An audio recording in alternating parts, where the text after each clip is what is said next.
The Black Dahlia, America's most haunting unsolved murder. Elizabeth Short. Chapter Ye. The woman behind the name, Black Dahlia. January 15th, 1947. It was a cold winter morning in South Los Angeles. At around 8 a.m., homemaker Betty Bersinger was walking with her young daughter along South Norton Avenue. The neighborhood was quiet, with vacant lots scattered between newly constructed homes. From several dozen meters away, she noticed a pale object lying in the grass. At first glance, she assumed it was nothing more than a discarded mannequin. But as she walked closer, she froze. Lying before her was the body of a young woman. The body had been severed into two sections, with remarkable precision. The two halves had been placed only a short distance apart. There was no blood visible at the scene. Her arms had been positioned above her head. Her legs were spread apart. The entire body appeared to have been deliberately arranged, as if someone had carefully staged the scene. That scene would soon become one of the most infamous crime scenes in American history. The victim's identity was confirmed just 1 day later. Her name was Elizabeth Short. But for nearly 80 years, the world has rarely remembered her by that name. Instead, she became known by a nickname created by the press, the Black Dahlia. It was a name that sounded both haunting and strangely elegant, yet in many ways, it overshadowed the real person Elizabeth was. To understand how she became the victim of one of the most infamous unsolved murders of the 20th century, we have to go back many years before that fateful January morning. Elizabeth Short was born on July 29, 1924, in Hyde Park, Massachusetts. She was the third of 5 daughters. Her father, Cleo Alvin Short, had a talent for business. During the 1920s, he earned a considerable fortune by building miniature golf courses, a form of entertainment that was immensely popular across the United States at the time. But then came the Great Depression of 1929. Thousands of businesses collapsed. The Short family was no exception. As financial pressure mounted, their lives began to unravel. Then, one day, Elizabeth's father simply disappeared. His car was found abandoned on a bridge. Many believed he had taken his own life. No body was ever recovered. No suicide note was ever found. All that remained was a mother struggling to raise 5 young daughters in the midst of one of the worst economic crises in American history. For years, Elizabeth grew up believing that her father was dead. Then, when she was about 12 years old, the family received an unexpected letter. Her father was alive. He had secretly moved to California and started an entirely new life.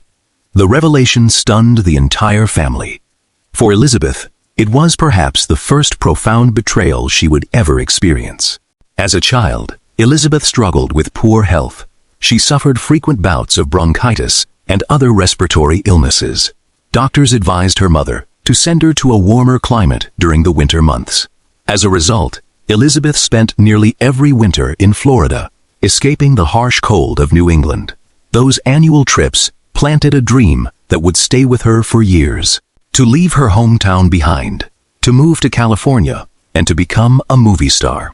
The 1940s marked the golden age of Hollywood. For tens of thousands of young women across America, Los Angeles was the land of opportunity. If you were beautiful enough, lucky enough, perhaps one day you would be discovered and become a silver screen star. Elizabeth shared that same dream. People who met her often described her as having fair skin, black hair, blue eyes, and a very striking face. She usually wore black clothing, carefully applied makeup, always trying to cultivate the appearance of a Hollywood movie star. But that beauty did not come with stability. Elizabeth had almost no steady job. She drifted from one odd job to another, waiting tables, working in retail, serving as a receptionist, only to quit each one. Before long, her friends described her as polite, gentle, and somewhat dreamy. She often said she was waiting for a big break, a director to discover her, a role that would launch her career, or simply a turning point that would change her life forever. Sadly, that turning point never came. In 1943, Elizabeth moved to California to live with the father she had long believed was dead. But the reunion quickly fell apart. The two argued constantly. Her father believed Elizabeth was too much of a dreamer, spent money recklessly, and lacked direction. Elizabeth, on the other hand, felt she was never truly welcome. After just a few months, she left his home. From then on, Elizabeth relied on friends for a place to stay, rented cheap rooms, or lived temporarily in budget hotels. Many people later described her as a drifter, but that characterization is somewhat unfair. In the years following World War II, thousands of young American women survived on short-term jobs, moving from place to place in search of better opportunities. Elizabeth was simply one of them. During the war, she met many servicemen. Some became friends. Some became romantic partners. Years later, the press sensationalized many of them, portraying them as clients or secret lovers. However, investigators found no credible evidence that Elizabeth had ever worked as a prostitute. Despite rumors that persisted for decades, this remains one of the clearest examples of how the media of the time turned a victim into the centerpiece of sensational stories. The truth is, Elizabeth simply dated servicemen, just as many young women did during the final years of the war. One of the men Elizabeth loved was Air Force Major Matthew Gordon. According to her friends, she had hoped to marry him. But Matthew Gordon was killed in a plane crash before that dream could come true. His death had a profound impact on Elizabeth. Many who knew her later believed she never truly recovered from the loss. By early 1947, Elizabeth Short was just 22 years old. She had no stable career, no family by her side, no meaningful savings. Yet, she held on to one simple belief, that tomorrow would be better than today. No one could have imagined that Elizabeth's final days had already begun. And before long, her name would become part of American history in a way no one would ever have wished for. Chapter R. The Horrifying Morning. January 15th, 1947. After Betty Bersinger's call, the Los Angeles police quickly sealed off the vacant lot on South Norton Avenue.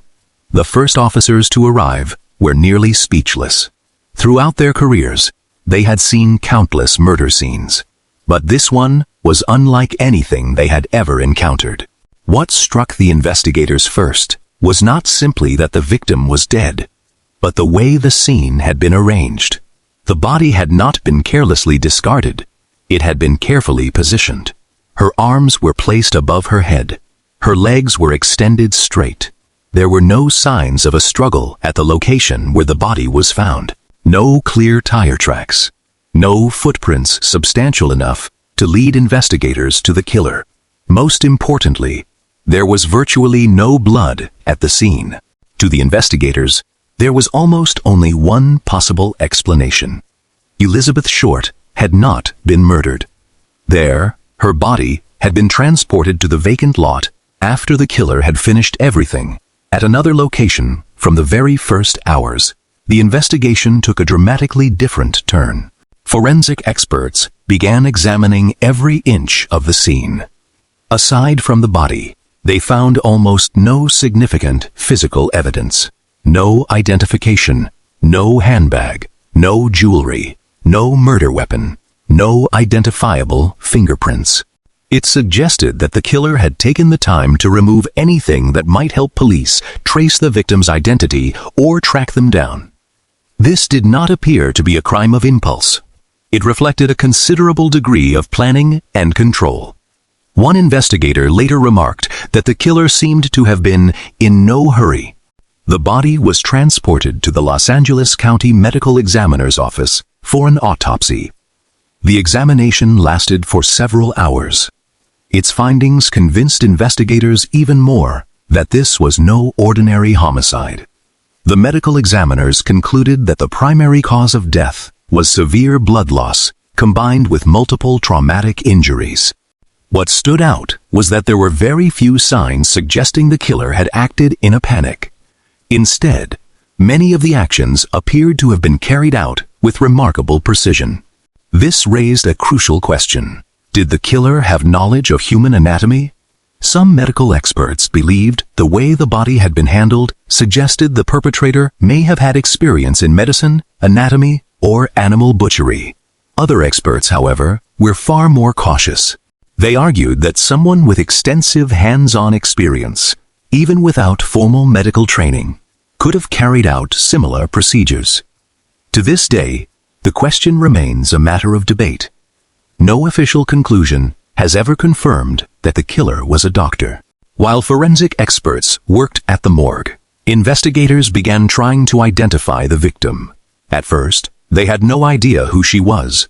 At the time, there were no DNA databases, no computerized identification systems. Everything relied on fingerprints and paper records. Fortunately, Elizabeth had once applied for a job at a military base. Her fingerprints were still on file.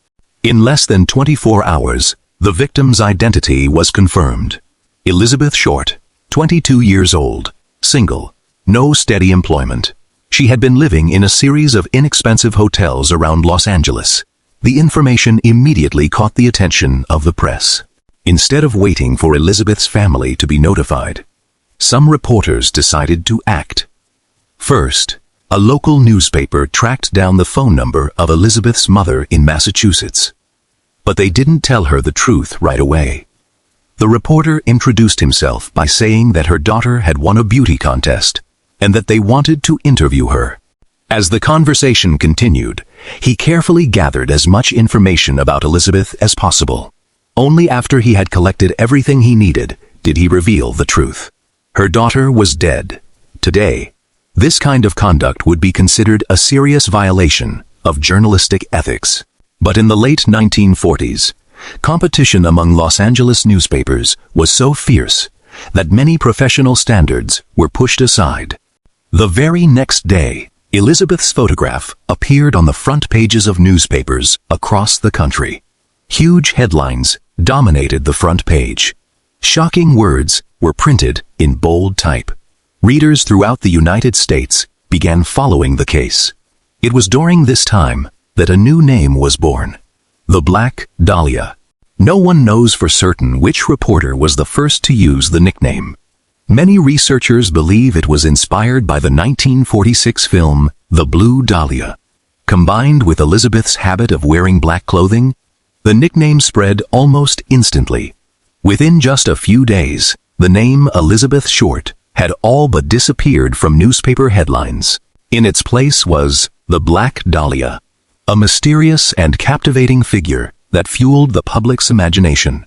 The case's growing notoriety created a problem the police had never anticipated. The phones at the Los Angeles Police Department rang non-stop. People called in with tips. Some claimed they had seen Elizabeth just days before she disappeared. Others insisted they knew who the killer was. Some even confessed to the murder themselves. Within just a few weeks, investigators had received hundreds of leads. The detective team worked almost around the clock to sort through them. Most of the information turned out to be unreliable, but every lead, no matter how small, had to be investigated, because no one knew which one might be the missing piece of the puzzle. About a week after Elizabeth's body was discovered, the investigation entered a new phase. A postal worker found an envelope addressed to the Los Angeles Examiner newsroom. There was no return address. On the outside, only a few words, cut from newspaper clippings, had been pasted onto the envelope. Inside were several items confirmed to belong to Elizabeth Short, including her personal identification and other belongings. Every item had been carefully wiped clean of fingerprints. The killer appeared to be sending a message, not just to the police, but to the entire nation. It was the moment investigators realized they were not dealing with an ordinary murderer. They were facing someone who wanted to turn the case into a public spectacle, and this was only the beginning. Chapter 10. The largest investigation in LAPD history. Just days after Elizabeth Short's identity was made public, the Los Angeles Police Department realized they were dealing with a case far beyond anything they had initially anticipated. Not only because of the brutality of the murder, but because of the unprecedented level of public attention it attracted. Every morning, dozens of reporters crowded outside police headquarters. Camera flashes went off non-stop. Newspapers competed fiercely for every new detail. Any piece of information, even if it had not yet been verified, could end up on the front page the very next day. For the investigators, it was a nightmare. Investigators quickly began compiling a list of the last people known to have seen Elizabeth. According to witnesses, in early January 1947, Elizabeth left San Diego for Los Angeles. On January 9th, she was seen at the Biltmore Hotel. It was the last confirmed sighting of Elizabeth alive by a credible witness. After that, every trace of her disappeared. No one knew where she had gone. No one knew whom she had met. And no one knew what had happened during the nearly week-long period before her body was discovered. Investigators soon began referring to that period as the missing days. To this day, it remains one of the greatest mysteries of the case. One of the investigators' first priorities was to reconstruct Elizabeth's life in as much detail as possible. They interviewed friends, hotel managers, former co-workers, and the men who had dated her. Hundreds of witness statements were collected. From them, a clearer picture of Elizabeth gradually emerged. She was friendly, easy to get along with. She enjoyed spending time with servicemen and people connected to the entertainment industry. She also moved frequently. Sometimes she stayed with friends. Other times, she rented inexpensive rooms by the week. It was this constantly changing lifestyle that made it incredibly difficult for investigators to trace her final movements. While detectives were still piecing together Elizabeth's final days, the press took a very different approach. Many newspapers began publishing sensational stories about her private life. One article labeled her the Queen of the Night. Another hinted that she had ties to organized crime. Some even claimed she was a high-end prostitute. Those stories sold newspapers, but most of them were unsupported by evidence. Decades later, when investigative files were made public, researchers found no official records substantiating those allegations. Elizabeth certainly had several romantic relationships. She often accepted invitations to dinner or social outings with men, but that was a far cry from the image the newspapers had created. The line between fact and rumor was beginning to disappear, and that only made the investigation more difficult. During the first few weeks of the investigation, police received more than 100 confessions. That number continued to grow over time. Some people walked into police stations claiming they were the killer. Others sent letters. Some called by phone. A few even described details that seemed as though only the murderer could have known. But after investigators verified each claim, nearly all of them were dismissed. Some of the confessors suffered from mental illness. Some were seeking publicity. Others simply wanted to mislead the police. This phenomenon is not uncommon in high-profile criminal cases. Whenever a case captures nationwide attention, there are almost always people who falsely confess, for a variety of reasons. As a result, investigators were forced to spend thousands of hours pursuing leads that ultimately led nowhere. A significant turning point came when the Los Angeles Examiner continued receiving anonymous letters. The sender claimed to be the killer. Inside the envelopes were Elizabeth's personal belongings, newspaper clipping ransom-style notes, and taunting messages directed at investigators. What stood out was that every item had been carefully wiped clean of fingerprints.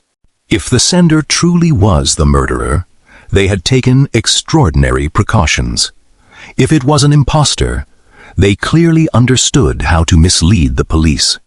To this day, researchers continue to debate whether those letters were actually sent by the killer. There is simply not enough evidence to reach a definitive conclusion. Another question soon emerged within the investigative team. Did the killer know Elizabeth, or was she simply a random victim? Two main theories began to take shape. The first suggested that Elizabeth knew her killer. Investigators pointed out that there was no clear evidence she had been abducted off the street. If she had gone with someone voluntarily, It was likely someone she trusted. The second theory proposed that the murderer was a predator who targeted young women living alone. Elizabeth may simply have been the unfortunate victim he selected. To this day, neither theory has ever been proven. As the investigation continued to expand, another serious problem became increasingly apparent. The line between the police and the press had all but disappeared. Confidential investigative information was repeatedly leaked. Reporters often reached witnesses before detectives did. Some witnesses changed their statements after reading newspaper coverage. Others unintentionally mixed their actual memories with details they had seen in the media. Modern investigative experts consider this one of the factors that significantly weakened the quality of the evidence in the case. When information spreads too quickly and without proper verification, it becomes extremely difficult to determine what the original truth really was. By the end of January 1947, the case file had grown to thousands of pages. The list of suspects continued to grow, but there was a troubling paradox. The more information investigators gathered, the less certain they became.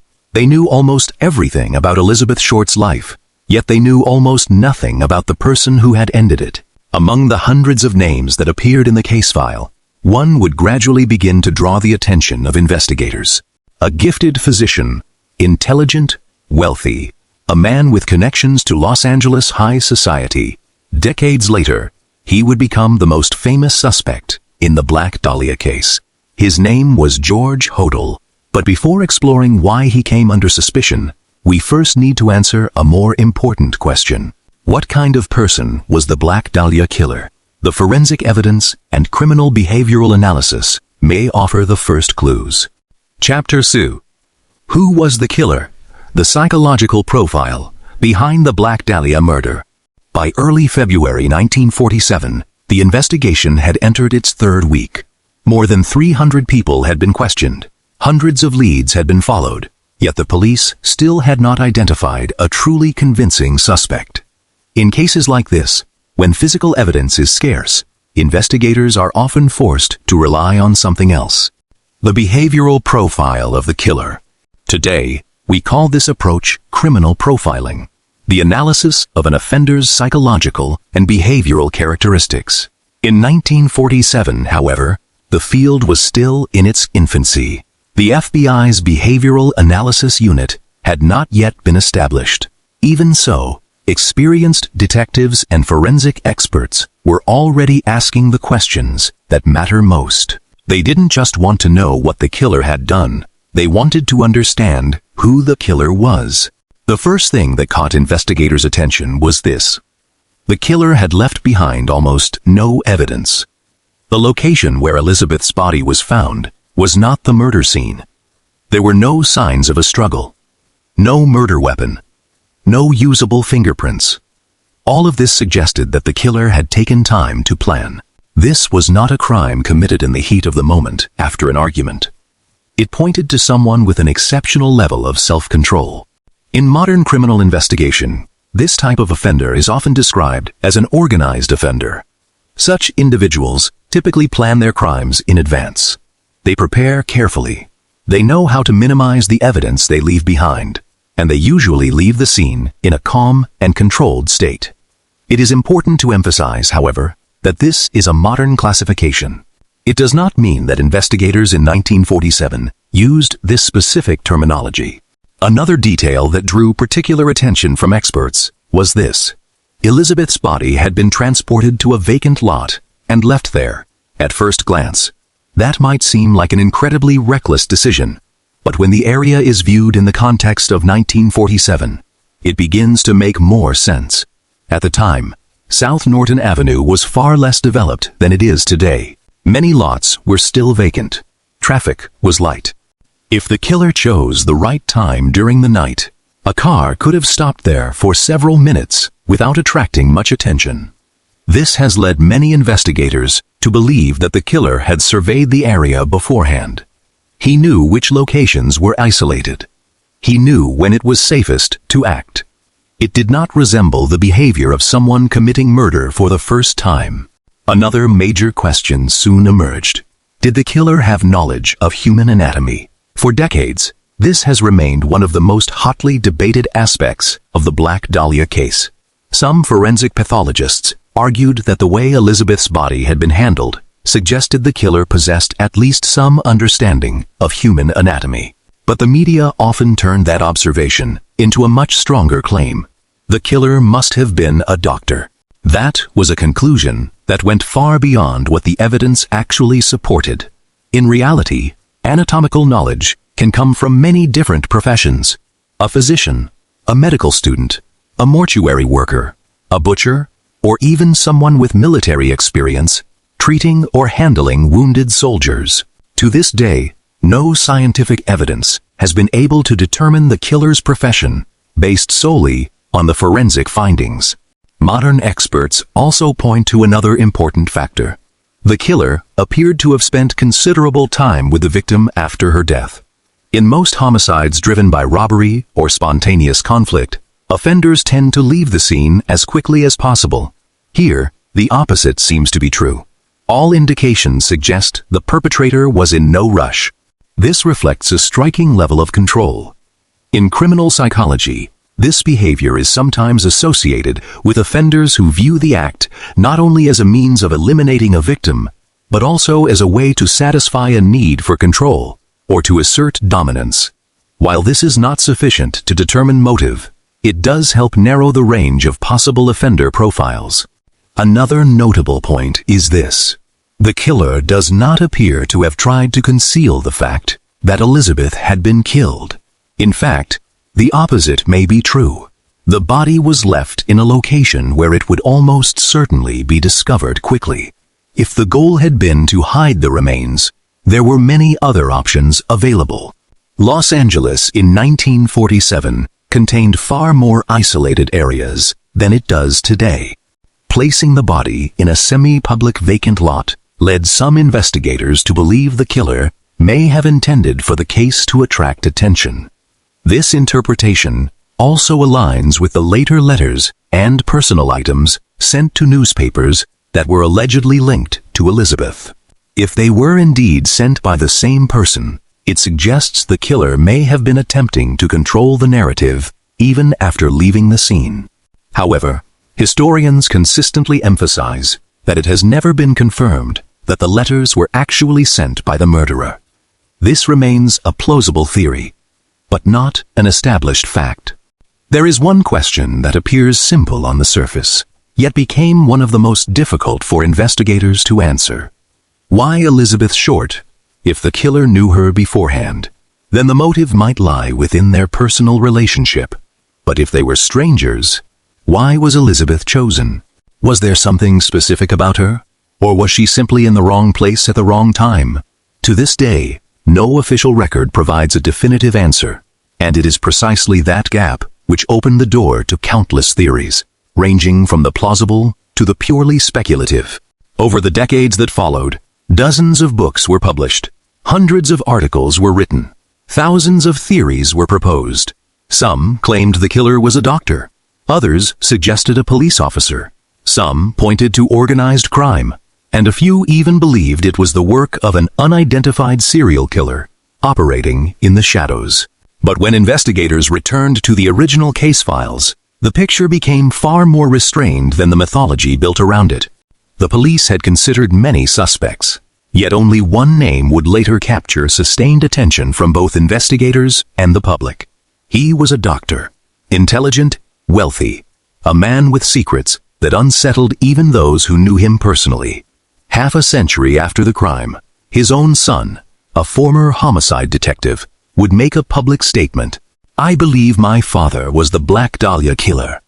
That moment would push the name George Hodel into the center of one of the most controversial debates in American criminal history. But were the claims against him supported by real evidence? Or were they an interpretation built on coincidence, inference, and hindsight? Chapter 1. George Hodel, the prime suspect, or just a legend? For nearly half a century after the Black Dahlia murder, the name George Hodel had largely faded into obscurity. The investigation files remained locked away in storage. Witnesses passed away one by one.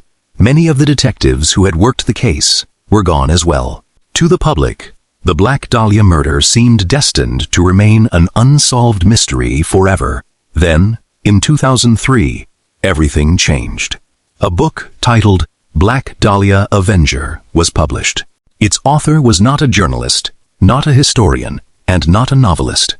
He was Steve Hodel, a former detective with the Los Angeles Police Department. But the most astonishing claim was this. Steve Hodel argued that the man he believed murdered Elizabeth Short was none other than his own father, Dr. George Hodel. The book quickly became a sensation, but it also ignited a debate that continues to this day. Had Steve Hodel truly solved the mystery of the Black Dahlia, or was he interpreting every piece of evidence through the lens of his belief that his father was guilty? George Hill Hodel was born in 1907. From an early age, he was regarded as a child prodigy, highly intelligent, a quick learner, gifted in a wide range of subjects. He graduated from medical school at a remarkably young age and went on to establish himself as a respected physician in Los Angeles. But George Hodel's success extended far beyond his medical career. He moved comfortably among artists, filmmakers, and other influential figures in California society. His home on Franklin Avenue became well known for its elegant gatherings. The guest list often included painters, musicians, physicians, and many of the era's prominent personalities. On the surface, George Hodel appeared to be the very image of a successful man. But behind the doors of that mansion, his life was far more complicated than it seemed. In 1949, just 2 years after the Black Dahlia murder, George Hill Hodel became embroiled in a major scandal. His own daughter accused him of sexually abusing her. The allegations shocked the public. George Hodel was brought to trial. In the end, however, he was acquitted because the prosecution did not have sufficient evidence to secure a conviction. Even so, the case severely damaged his reputation in the eyes of many. For Steve Hodel, it became the first indication that his father was not the man the family had believed him to be. It is important to note, however, that this case had no direct connection to Elizabeth Short. Its significance lies in how it later shaped public perceptions of George Hodel, not as evidence linking him to the Black Dahlia murder itself. What made George Hill Hodel a particularly noteworthy suspect was not simply his personal life, it was the police records. Steve Hodel discovered that his father had once been among the individuals monitored by the Los Angeles Police Department, according to declassified records. LAPD secretly installed listening devices inside George Hodel's home in 1950. The original purpose of the surveillance was not to investigate the Black Dahlia murder, but to look into other allegations. Among the hundreds of hours of recorded conversations, one passage has been cited more than any other. Steve Hodel interpreted it as saying, "Suppose I did kill the Black Dahlia. They can't prove it now." Taken literally, the statement sounds remarkably close to a confession. The problem is, the context of the conversation is unclear. The recording itself is of poor quality. Some researchers argue that Steve Hodel's interpretation may be subjective. Moreover, even the investigators at the time did not consider the recording sufficient grounds to charge George Hodel. It remains a compelling piece of the puzzle, but not proof of guilt. Steve Hodel later advanced another argument. He contended that his father matched nearly every element of the killer's behavioral profile. He was a physician. He possessed knowledge of human anatomy. He owned a car. He had the financial means. He was living in Los Angeles when the murder took place. He exhibited a controlling personality, and he displayed troubling behavior in his private life.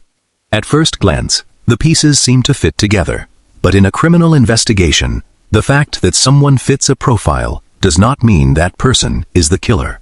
A behavioral profile can help narrow the pool of suspects. It cannot replace physical evidence. One of Steve Hodel's most widely discussed arguments centered on a photograph. While examining his father's old photo collection, he discovered a portrait of a young woman. Steve believed the woman in the photograph was Elizabeth Short. If that were true, it would suggest that George Hill Hodel had known the victim personally. However, many facial identification experts have disagreed with that conclusion. They argue that the image quality is simply too poor to make a reliable identification. Others believe the woman in the photograph is merely someone who bears a resemblance to Elizabeth. To this day, no forensic organization has confirmed that the woman in the photograph is Elizabeth Short. Steve Hodel also argued that after George Hill Hodel left the United States for the Philippines and later spent time living in several other countries, the number of murders in Los Angeles bearing similar characteristics declined significantly. At first glance, the argument is compelling, but criminologists point out that it demonstrates only a correlation in timing. There is no evidence establishing a causal relationship between the two events. In criminal investigation, that distinction is critical. Just because two events occur around the same time does not mean that one caused the other. After more than 2 decades of research, Steve Hodel has never wavered from his conclusion. He remains convinced that his father was the killer. Many readers have found the arguments in his books persuasive, but most historians and legal experts continue to take a more cautious view. They acknowledge that George Hill Hodel is a compelling suspect. There are certainly aspects of his life and background that raise important questions, but to this day, there is no DNA evidence, no fingerprints linking him to the crime, no eyewitness, no verified confession, and no physical evidence sufficient to conclude that George Hodel murdered Elizabeth Short. That is why, nearly 80 years later, the Black Dahlia case remains officially unsolved. And George Hodel was far from the only suspect. Long before his name entered the spotlight, the Los Angeles Police Department had investigated hundreds of other individuals. Among them were several whose case files, at least on the surface, appeared even more suspicious to some investigators than George Hodel's. Chapter 2. The other suspects. Why were they all eliminated? Today, when people think of the Black Dahlia case, the first name that usually comes to mind is George Hodel. In reality, however, over the course of nearly 80 years, the Los Angeles Police Department examined more than 150 suspects. Some were questioned repeatedly. Some voluntarily confessed. Others were labeled by the press as the definite killer. Yet, in the end, not a single one was prosecuted. Not a single one was convicted. That raises an important question. If George Hodel was never proven to be the murderer, then who were the other suspects? And why were they all ultimately eliminated from the investigation? Leslie Dillon, the man police thought they had found. Of all the suspects, besides George Hodel, Leslie Dillon may have come the closest to being formally accused. Ironically, Dillon was not originally a suspect at all. He worked in the funeral industry. He possessed a certain amount of knowledge of human anatomy, and he had a deep interest in homicide cases. After reading newspaper coverage of the Black Dahlia murder, Dillon voluntarily wrote to a criminology expert. In his letter, he offered a remarkably detailed analysis of the killer's psychology. The analysis caught the attention of investigators. Some detectives believed Dillon knew far more than an ordinary observer should have been able to infer, and that was how he became a suspect. Leslie Dillon was questioned for several days. Investigators hoped they would uncover inconsistencies in his statements, but none emerged. He had alibis for several key periods of the investigation. No witness ever placed him with Elizabeth Short. No physical evidence linked him to the crime. In the end, prosecutors concluded that there was not enough evidence to bring charges. Years later, many researchers argued that Dillon became a suspect largely because of his intense fascination with criminal psychology, not because there was any direct evidence connecting him to the murder. Walter Bailey, the surgeon who lived near the crime scene. Another name that frequently appears in books about the Black Dahlia case is Walter Bailey. He was a surgeon. He was already an older man when the murder occurred, and he lived not far from where Elizabeth's body was discovered. Those three facts led some later authors to view him as a possible suspect. Some also suggested that Bailey had shown signs of depression following his wife's death and had undergone noticeable psychological changes. But when the original investigative records are examined, the picture looks very different. There is no evidence that Walter Bailey ever met Elizabeth Short.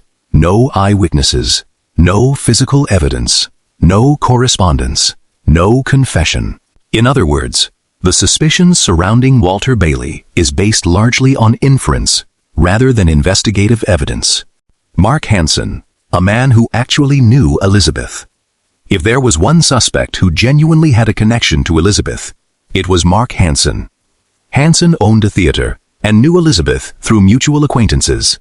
For a period of time, Elizabeth even stayed at a house that Hansen owned. That fact immediately attracted the attention of investigators. Could Hansen have been one of the last people to see Elizabeth alive? Detectives moved quickly to find out. They examined correspondence, reviewed witness statements, and carefully reconstructed the timeline. In the end, they found no evidence sufficient to link Hansen to the murder. Some people who knew Hansen described him as controlling in his personal relationships. But that alone was far from enough to make him the killer. After multiple rounds of investigation, Hansen was eliminated as a primary suspect. Jack Anderson Wilson, a confession that came too late. In 1982, former journalist J. Nelson published a book arguing that the killer was Jack Anderson Wilson, also known by the alias Al Morrison. According to Nelson, Wilson had privately confessed to him that he was responsible for the Black Dahlia murder. If that account were true, it would represent one of the most significant breakthroughs in the history of the case. But there was one major problem. There was no audio recording, no written confession, no independent witness, and Wilson had already died before he could ever be questioned again. The entire allegation rests solely on the testimony of a single individual. For that reason, most researchers today do not regard it as reliable evidence. False confessions. One of the strangest aspects of the Black Dahlia case is the extraordinary number of people who claimed to be the killer. According to LAPD records, dozens of individuals confessed during the first few years after the murder. And over the decades, the total number of confessions grew into the hundreds.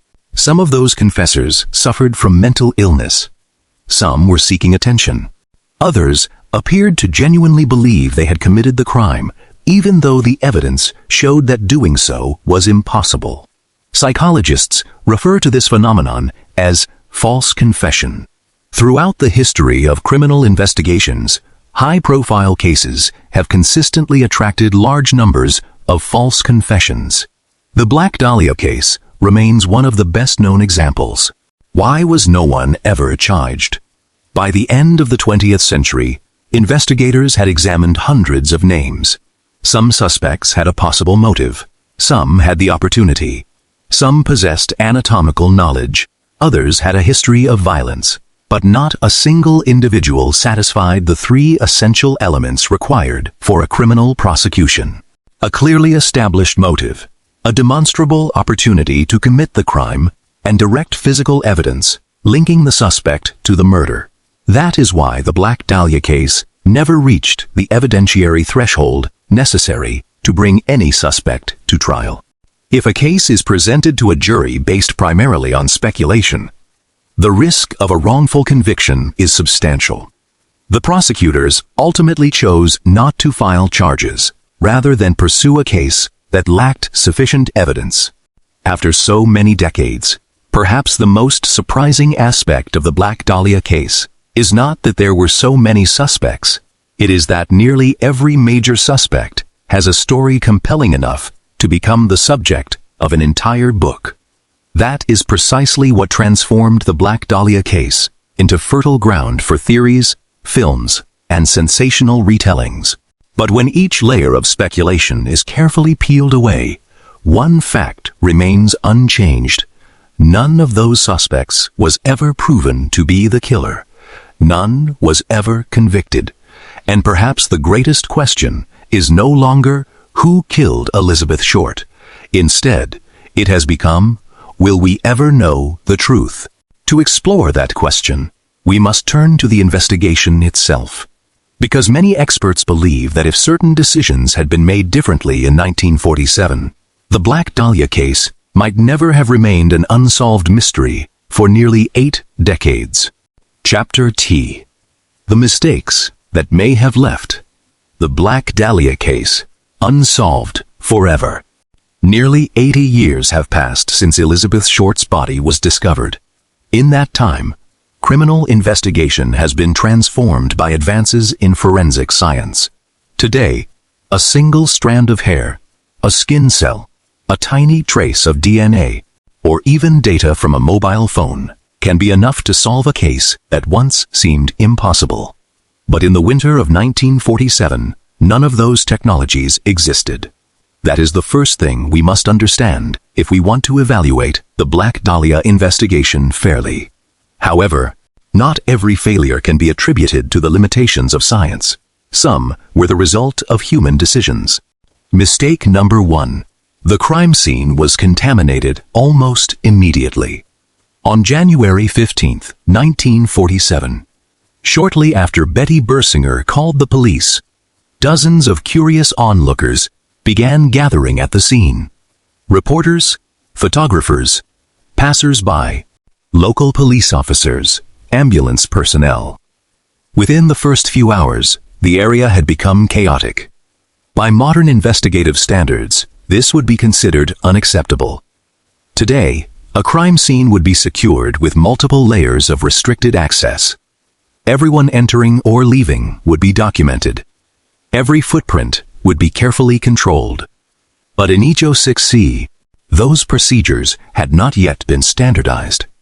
Researchers have since suggested that valuable forensic evidence may have been destroyed during those crucial first hours. No one knows exactly how much evidence was lost, but it is almost certain that some of it was. Mistake number 2. The press knew too much.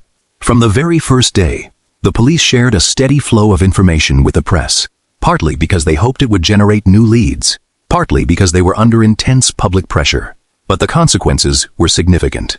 Many details that should have been known only to the killer ended up in newspaper headlines. This created 2 major problems. First, people falsely claiming to be the killer could simply read the newspapers and repeat those details during police interviews. Second, witnesses themselves began to be influenced by media coverage. Human memory is not like a video recording. It can change over time. After repeatedly reading sensational newspaper stories, some witnesses unintentionally blended what they had actually seen with what they had read. Modern psychology refers to this phenomenon as memory contamination. By the time detectives interviewed those witnesses a second or third time, it had become extremely difficult to distinguish genuine memories from information absorbed through the media. Mistake number 3. Too many suspects. In major criminal investigations, expanding the suspect pool is often necessary.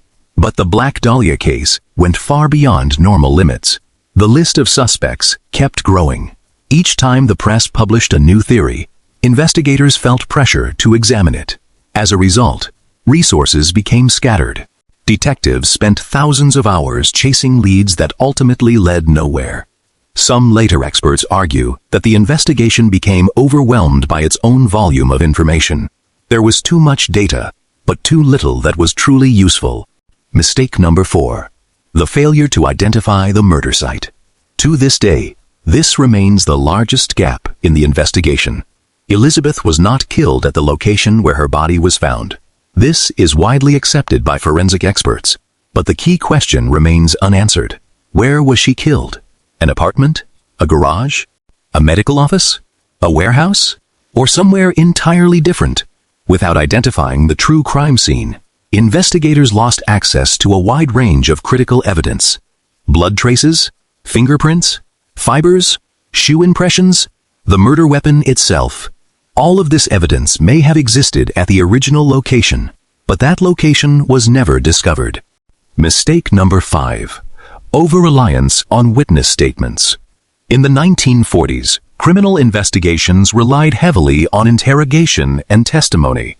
If a suspect gave inconsistent answers, investigators focused on exploiting those contradictions. If a witness sounded confident, their statement was often treated as highly credible. Today, that approach has changed significantly. Modern investigators understand that human memory is fallible. People can misremember events. They can unintentionally add details over time. They can even form memories of things that never actually happened. For this reason, DNA evidence and physical traces are now prioritized over verbal accounts. Unfortunately, those tools did not exist in 1947. If the case happened today, this is a question many forensic experts have asked. If the Black Dahlia murder occurred in the 21st century, the chances of solving it would be significantly higher. Security cameras could have captured Elizabeth's movements. Mobile phones would have recorded location data. Bank transactions could help reconstruct her timeline. Minute DNA traces could be analyzed within days. And even more importantly, modern forensic genealogy, also known as genetic genealogy, could potentially trace a suspect through distant relatives in public DNA databases, a technique that has helped solve numerous cold cases in the United States in recent years. But none of these tools existed in 1947, and that gap in technology remains one of the defining limitations of the original investigation. A case ahead of its time. There is a striking paradox at the heart of the Black Dahlia investigation. It is one of the most extensively investigated murder cases in American history. Yet, it is also one of the least supported by physical evidence. Not because investigators lacked effort, but because most of the crucial forensic evidence was lost long before science was capable of properly analyzing it. When DNA technology advanced in the late 20th century, there was renewed hope that the case might finally be solved. However, the remaining evidence had deteriorated, been misplaced, or was no longer viable for reliable testing. In many respects, the door that might have led to the truth had already closed decades earlier. To this day, the question, who killed Elizabeth Short, still has no answer recognized by the courts. But perhaps that is not the most lasting legacy of the case. The true legacy of the Black Dahlia murder lies in how it influenced the evolution of criminal investigation in the United States. Following this case, procedures for securing crime scenes were gradually tightened. The relationship between law enforcement and the press was reevaluated. Forensic laboratories received greater investment and attention. And decades later, the emergence of behavioral analysis units, along with DNA technology, helped prevent the repetition of investigative shortcomings that were common in major mid-20th century cases. Elizabeth Short could never be brought back, but her story helped change the way America investigates crime. That may be the most enduring meaning of a case that, even today, remains unsolved.